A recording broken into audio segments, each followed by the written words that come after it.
Hey, hello everyone. Welcome to my channel SAP SD and ABAP League Support. One of our subscriber requested to share videos on how to create FS, that is Functional Specification. So basically, whenever we receive any new requirement from business which can't be achieved with the standard SAP design, then we go with that enhancing the standard functionality. Sometimes we'll develop an interface or we'll develop a custom report to display the data as per business requirement. In all those cases, we need to prepare functional specification FS document. This document is a reference for us as well as other consultant who is going to work in that project later. So I am developing one requirement. I have drafted the FS and I left the organization. The new person comes to the same team and he wants to understand what was the functionality that was implemented earlier and how it works. So at that point of time, this FS will give you the essay book, which will give you more information about the requirement and all. Is kind of reference for that requirement. You guys remember that a couple of weeks back, I have published one video regarding SAP SD real-time scenarios, where we are going to develop one custom program to update calculation type in ZP30 pricing condition, as well as update the tax end use in the item level. It's a one of the custom field in VBAP table level. So to do this activity, we have developed an upload program to update these two fields in a mass for hundreds and thousands of orders at one shot. You can go through that video. I will try to provide you the link for that video. You can check out that. The reason why I am discussing about that requirement is we are going to discuss FS preparation for this requirement only. Okay, so we are going to develop one custom program to update calculation type of ZP30 and tax and use of that item wise in VBAP table level. Let's see how to prepare the FS and what are the key components that we should mention in the FS. Okay, so in the first page, we might be having the logo of that project or the company. Okay, it's as per the project only. It's not a specific that we should use this logo only, not like that. It's depend on that project. And coming to ABAP, in ABAP we have so many objects are there. They are rise of W. So R means reports, I means interface, C means conversion, E for enhancement, F for form, W for workflow. As in the project, we will be developing so many custom changes, so many enhancements will be there, right? So to identify that requirement, we are going to assign one rise of ID for that enhancement, for the functionality. So if we are doing some enhancement, then there should be E. If we are developing one custom report, then there should be LF. L should be basic and it should be E, F, I, C means conversion, W means workflow, right? Smart forms. If we develop any smart forms for the output type, then that become LF. So in a way, we will be defining one name for this. Okay. So in our case, it's enhancement. So we have mentioned as LE. The series might be starting different as per the project only. As of now, in our project, we are following LE9 only. And if you see, it is XXX is there because we don't know the number range for this one here. Okay, in that Solman, So there is a one SAP provided tool is there, that is Solman. In Solman, it's kind of library where we will upload all the documents that we develop any functionality in the SAP system. There's a library for us to look for our documents for any of the functionalities. So once we develop that any requirement, we should draft that FS. Once FS is approved, then we should upload that FS in that Solman. It's a SAP tool only. Okay. So there we should upload that for each and every node is there. Okay. So the node will be identified with the name only. So this is key for any FS. For new FS, we should create one new RISF ID that we should check with our managers only. They will create the RISF ID. For example, that might be like LE 9456 or LE 9723, something like that. Just 1 second.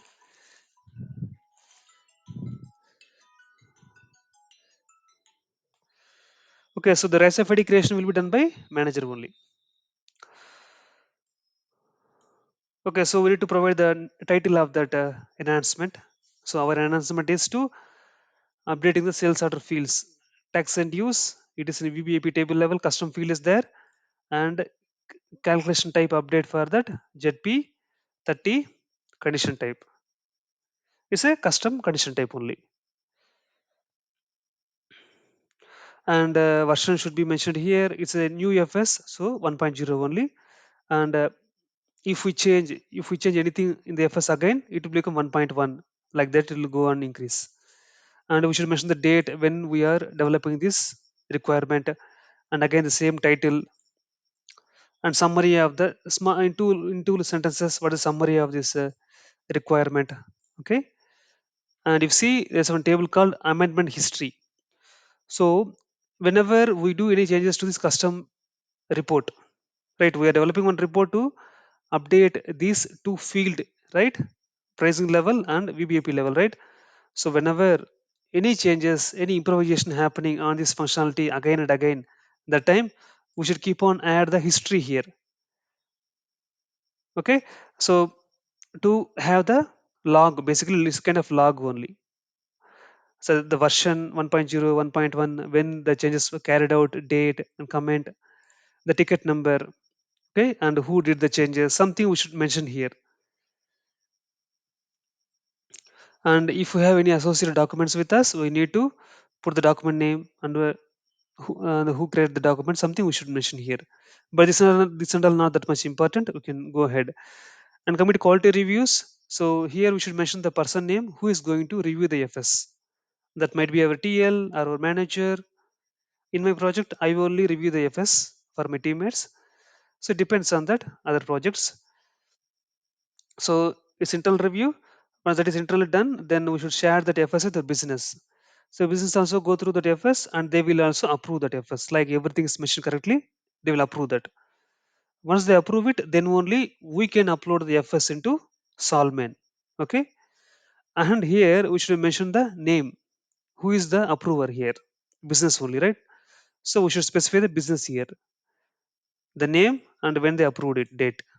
Okay, and again same thing. So development ID means rise of ID only. We should mention the same thing here, and some other functional owner means who is developing this FS. And functional area, it's a order to cash is SD, right? We can mention sales and distribution, or we can mention order to cash here. And if the functionality is a global change means it's a global. If it's a specific to any country means we can mention the country name here. So this is the content. Okay, so it's basic content only. So which page, what data we can see. Okay, so we have contents like overview and detailed functional requirements, a report, detailed specification, and quality assurance and approval process. We'll go through them one by one now. And in the overview section, we need to mention 3 to 4 sentences. What is the requirement? What are we going to do? So in this requirement, business has raised a request for mass change of the sales order fields. So yeah, so the requirement from business is to update the sales order custom field item level and update the calculation type of that ZP30 condition type. This is the update. For that, we're going to develop one new report. So we need to specify the name here. What's the report name here? It's a Z report, it's a custom report. So it should start always with Z only. So ZSDN underscore update underscore ORD. So there is no specific naming convention here, but if the project, if that business saying that there should be in specific naming convention, then we should follow the naming convention, or else it's as per the it's as per wish only. But it should be G report. Either it should start with Z or Y. So this is the overview, and in the business benefit, what the business going to get a benefit out of this development. So what they will get the benefit here, to avoid updating those two fields manually one by one. Suppose business has hundreds of documents, they don't need to open hundreds of documents one by one, right? So with the help of this report, in one shot, they can complete that activity. And some assumptions. So business. So yeah. So to run this report, basically, right? So I explained in that scenario also, right? We need to browse and we should upload one Excel file. That Excel file contains the data like order number, item number, material, tax and use column. We should mention the values here and calculation type. So this is the mandatory file that we should prepare before uploading the data into that report. This assumption means they should follow this at any cost. Then only it will work and it will do their requirement. And you see one more program details here, program name, this one, and T code also same only. And it's always suggestible that program name and T code name should be same. It will be easy to remember and identify the program and report together. And if I scroll down a little bit,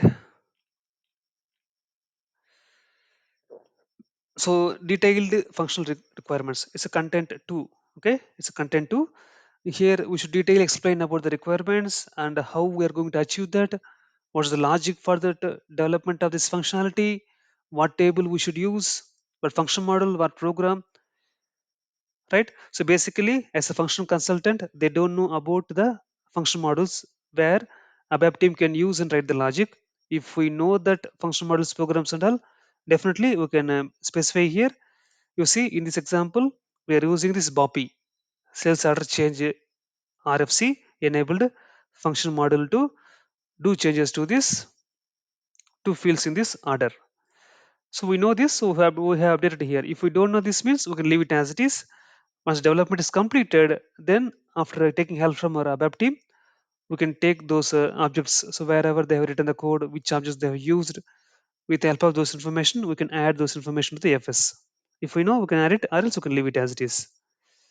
And on what basis, what's the conditions? In which conditions this report should work? Is it should work for all the sales document types, or it is relevant for any sold to customer like this? But as per this requirement, this change should be applicable to distribution channel 00 only, something like that.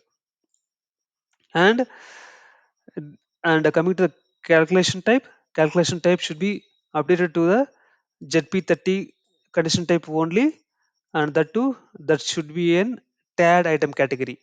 If the item category is different but condition type ZP30, change shouldn't happen. Change should happen whenever 03 distribution channel, TAD service item, and output type is, sorry, condition type is ZP30. So whenever these three parameters matches, then only this requirement should work, this code should trigger. And these parameters can be maintained in the TVARVC variable. TVARVC. It is nothing but standard database table. So here we can maintain these parameters to control this functionality. That's right. So this is the initial screen of that requirement. This is the initial screen, and it's a browse button. You see, this is the browse button. If you click here, it will open this window. Here we can select our Excel file and open. then it will upload here, right? And we should provide some technical information like which table that we should use to run this report, something we can prepare here. Suppose if we given some order number in that excel sheet, but that is wrong one, that doesn't exist in system, means how should system respond? So what we are getting here, if sales order number is wrongly mentioned here, then we will get a message saying that sales order so and so doesn't exist. Suppose there is no item, so suppose order contains only two items, item number 10, item number 20 only. But in the Excel sheet, if you have mentioned item 30, then 30 is not there in the order, right? Then we'll get the error message saying that order item 30 doesn't exist. Like this, we should prepare how the response should be received in case of wrong data has been shared, right? This kind of requirement we should mention the FS. The important thing is that, and I have informed you several times that whenever we develop any custom reports, in that case we must create authority object, and relevant roles should be assigned to that object and the T code. Then only unauthorized access will be avoided. If we don't provide any, if we don't assign any roles to the T code, means then anyone can access the T code and misuse the T code, and they can wrongly update any data to that, to these two fields, item level field, tax and dues, and calculation type field. To avoid that, we should have some security here. Security is nothing but assigning the roles to that T code. Once the role is assigned, the user profile, whoever has that same role assigned in their profile, they only can access that T code. Others can't access the T code. This is a must and should activity should be mentioned in the FS. And coming to the roles will be provided by business only. By getting the roles from business, we can share it with security team. Security team only responsible to assign the roles to the T code. Okay. So in this requirement, we are involving two teams here: our technical team, ABAP team, to develop this functionality, and our security team, who will assign the roles to the T code. So and this is about error handling, and this is the test cases, and this is also one of the important area. So what we are going to test it. So once the development is completed, how we are going to test that whether the functionality is working or not. So here we should detail mention the steps here, and rest and all similar only. So once we execute the report, okay, and this is the output, okay. Let me show you that, and you see here, this is the output screen. Once I upload and execute the report, I will get the response like this: order number column, item number, material, tax induce column, calculation type, and log. So log will say that order doesn't exist. If order doesn't exist, means it will display order doesn't exist. If successfully processed, I will get the message successfully updated, something like this, right? And this is the output screen only. So first is sales order column, second is item column, material, tax and use, calculation type. Yeah, that's it about this FS. This is okay. Remember that this is about enhancing the functionality of report only. Similar way, if we develop any forms, smart forms, same way we should again fill that FS. Interfaces, same way we should fill the FS. So the content, the layout of FS is same. The the matter, the content inside this FS is differs. Other apart from that, the layout, the design of FS is same only. Okay. Once FS is completed, we should share this FS with our technical team to start the build and the requirement, and parallelly we should share it with our managers who can review that and approve it, and we should share it with the business as well. Once development is completed, FS is approved from business, then finally we should upload this in the solvent. That is a must activity. If we miss it, then any of the issues comes on this functionality, and if we are not there in the organization that point of time, the new persons will struggle a lot. They don't know anything about this functionality, right? So FS is key here. Okay, that's it about this video. We'll meet in the next video. Thanks everyone.